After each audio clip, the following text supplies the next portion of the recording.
अहम फैसले किए गए हैं। शहबाज शरीफ साहब की ज़ेर सदारत हुई है और मिनिस्टर भी वहाँ मौजूद थे। आर्मी चीफ और फौजी क़यादत जो है, आला क़यादत, वो भी वहाँ मौजूद थी। कुछ फ़ैसले हैं वो आपके साथ शेयर करते हैं। कुछ सिचुएशन भी है, क्योंकि ये हुकूमत चीज़ों को कंट्रोल करने में पूरी तरह नाकाम रही है।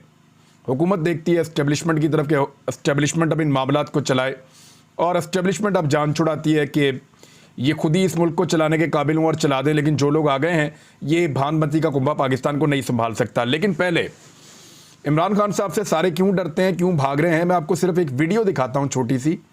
और ये वीडियो जो है वो सिंध से है, और इसको अली हैदर जैदी ने इसको ट्वीट किया है।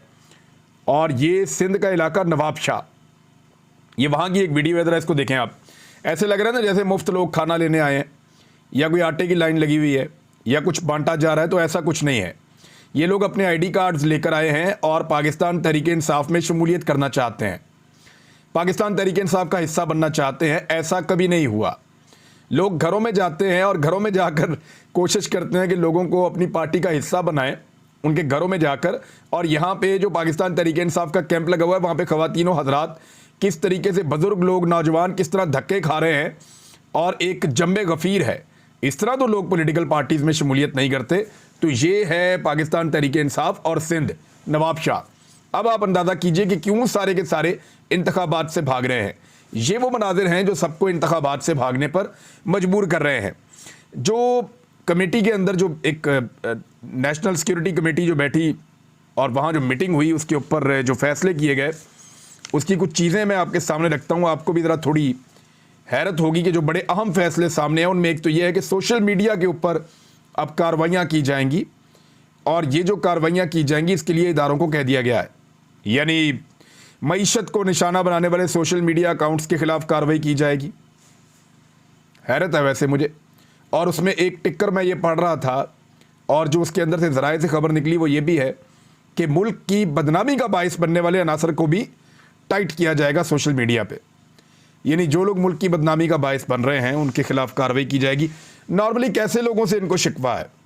नॉर्मल यूथ पाकिस्तान की, जो यूट्यूब और फेसबुक पे अपने ख्यालात का इजहार करते हैं, जो ट्विटर के ऊपर सवालात उठाते हैं, और उनके ऊपर कहा जा रहा है कि वो मुल्क को बदनाम कर रहे हैं।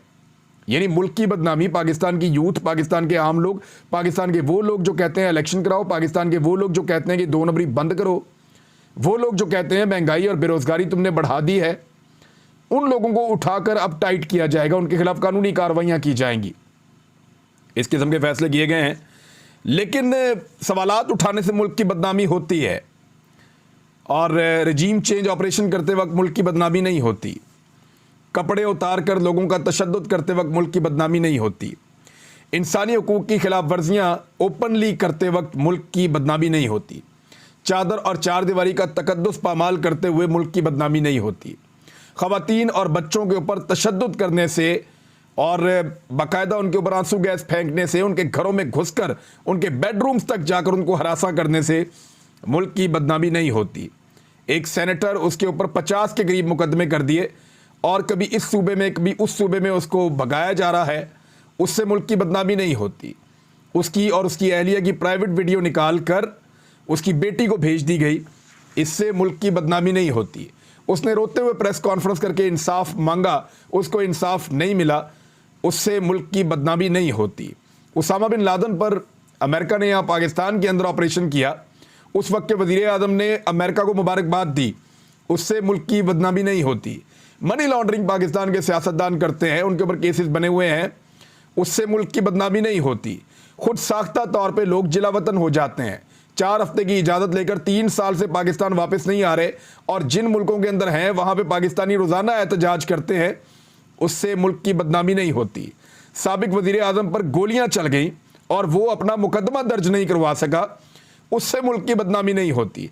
सहाफ़ियों पर पाकिस्तान की ज़मीन तंग कर दी गई, उनके ऊपर 50 से ज़ायद मुकदमात किए गए, और एक सहाफ़ी जो शानदार आदमी था वो कीनिया की सरजमीन के ऊपर शहीद हो गया, उससे मुल्क की बदनामी नहीं होती। इलाज के लिए ये लोग पाकिस्तान से बाहर भागते हैं, छोटी सी सर्जरी करवानी है, एक इलाज करवाना है, बाहर जाना है अमेरिका में, यूरोप में, उससे मुल्क की बदनामी नहीं होती। एमल कांसी को, यूसुफ रमज़ी को और आफिया सिद्दीकी को अमेरिका के हवाले किया गया, और भी बहुत सारे लोगों को, उससे मुल्क की बदनामी नहीं होती। चंद दिन पहले आर्मी चीफ की तैनाती के हवाले से 1-1.5 महीने तक इस मुल्क में जो ड्रामा लगा रहा, उससे मुल्क की बदनामी नहीं होती। ज़मीनों की मंडियां लगाई जाती हैं, उससे मुल्क की बदनामी नहीं होती। साबिक वज़ीर आज़म का बेटा, वीडियो मौजूद है कि अरकान असम्बली को खरीद रहा है भेड़ बकरियों की तरह, उससे मुल्क की बदनामी नहीं होती। हमारी एस्टेब्लिशमेंट सियासी इंजीनियरिंग करती है, उससे बदनामी नहीं होती। जिस बाप और बेटे के ऊपर फर्द जुर्म आयद होनी थी, बाप को वज़ीर आज़म और बेटे को वज़ीर आला बनाने से मुल्क की बदनामी नहीं होती। मफरूर इश्तिहारी को एयरफोर्स के तैयारे में वापस पाकिस्तान लाया गया और उससे हलफ लेकर उसको वज़ीर बनाया गया और उसने मईशत को तबाह कर दिया, उससे मुल्क की बदनामी नहीं होती।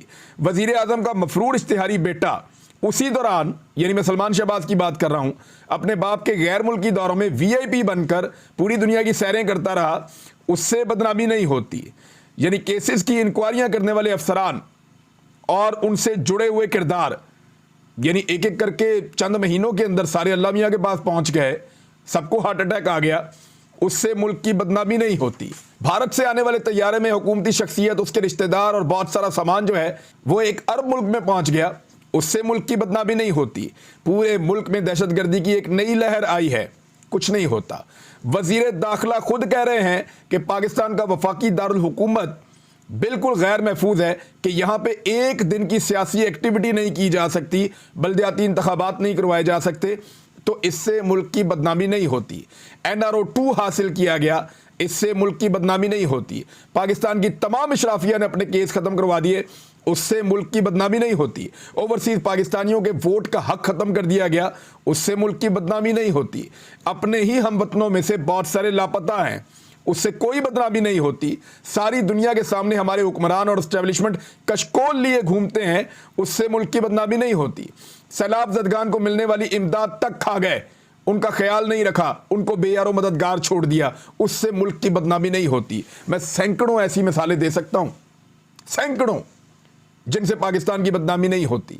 और बदनामी किस बात से होती है कि जब आप इन चीज़ों के बारे में सवालात करें। मैंने तो अभी सिर्फ 30 के करीब चीज़ें पूछी हैं, इन 30-35 चीज़ों से मुल्क की बदनामी आपको लगता नहीं होती? हाँ, सिर्फ इनके ऊपर अगर सवाल उठा दे कोई तो फिर मुल्क की बदनामी हो जाती है। मैं आपको डॉन अखबार की खबर बता देता हूँ, ये सुन लीजिए। पाकिस्तान के अंदर जो मईशत के ऊपर कहा जा रहा है ना, नेगेटिव खबरें फैला रहे हैं, भाई नेगेटिव खबरें फैलाने से क्या होता है, आपने नेगेटिव सारा का सारा करके रख दिया है, मईशत के पल्ले कुछ नहीं छोड़ा। दिसंबर में महंगाई की शरह 24.5% तक पहुंच गई है। मुल्क में महंगाई थमने का नाम नहीं ले रही, बल्कि आए रोज उसमें इजाफा देखने में आ रहा है। जबकि ताज़ा तरीन आदादोशुमार के मुताबिक सालाना महंगाई की शरह दिसंबर में 24.5% रिकॉर्ड की गई, जो गुज़िश्ता माह 23.8% थी। लेकिन नवंबर की निस्बत दिसंबर में महंगाई दोबारा बहुत ज़्यादा बढ़ गई है। और ये आदादोशुमार पाकिस्तान शुमारियात ब्यूरो यानी PBS की जानिब से जारी करदा आदादोशुमार है। और इसके मुताबिक कंज्यूमर प्राइस इंडेक्स के जरिए पैमाइश किया जाने वाला सालाना अफराते ज़र दिसंबर में 24.5% रिकॉर्ड किया गया है। पिछले साल की निस्बत कितना ज़्यादा है ये।